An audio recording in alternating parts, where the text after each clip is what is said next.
All right, guys, welcome to day one of the 96 Cr250.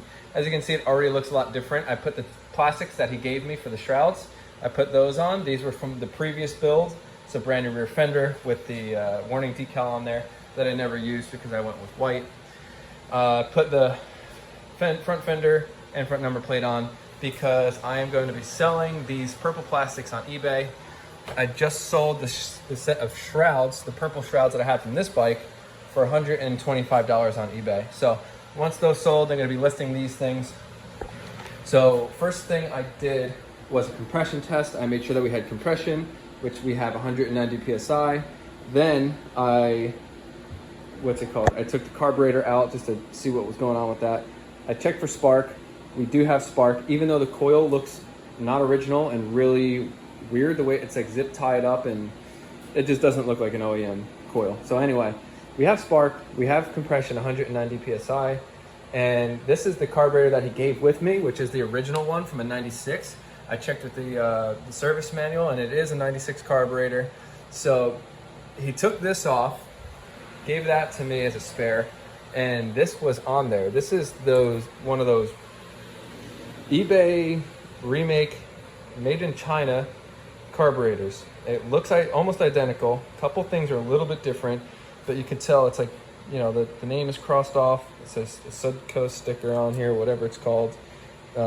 Somewhere on the box, apparently, from what I see with other people, it says made in China. So right away, I did not trust that. I did not trust this gas line going in. So all I did was just take this out, and I checked the owner's manual for the stock specs of the 96 Cr250 carb he gave me, and sure enough, the main jet was a 158. Stock is supposed to be 175, as it says in the manual. The pilot jet was stock size, which was for 96 is a 52, 95 is a 55.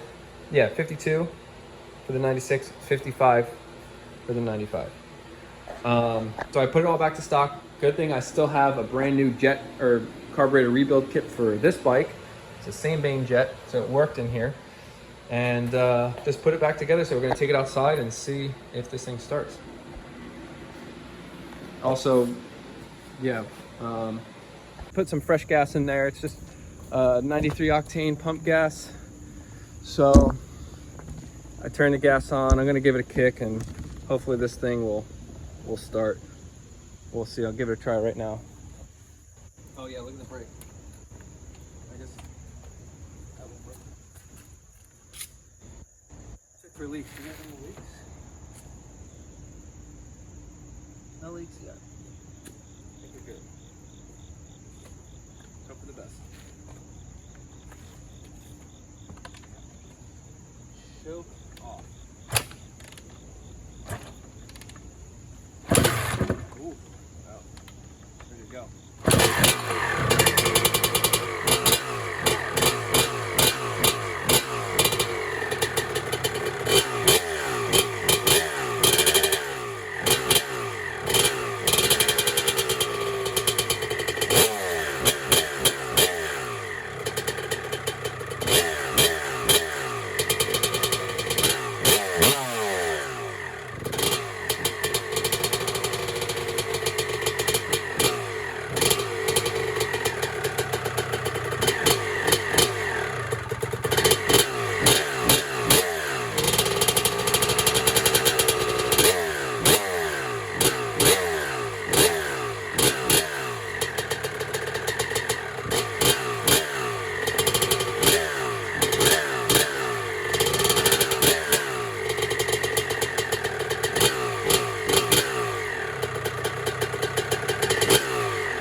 sounds good.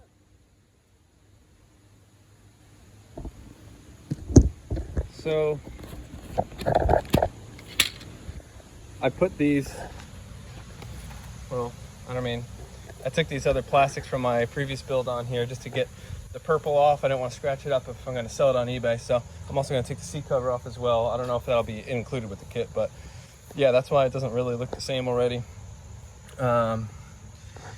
Actually sounds pretty good. This is the crack in the pipe, so it's a little bit loud maybe from there, and this is totally screwed up. I didn't fix that yet, and it's not even connected on that side, which I'm not worried about. It's not really dirty out here, and this is of course tight on this side. So yeah, it runs pretty good. Really surprised. It started almost basically first kick. I just did a couple, you know, primer kicks, but pumped. Now I'm ready to take this thing apart. I don't know if I'm gonna, it's gonna be a lot of work to get this thing rideable. Otherwise I would ride it before dismantling it fully, but yeah, maybe I'll just send it. It's got flat tires. Maybe I'll just ride it like that. Definitely needs muffler packing. It's so loud. That's not helping either. This is, I'm sure, does not look like there was any maintenance done to the silencer, but it's really cool looking with the old Stinger style. All right, anyway, that's the last update.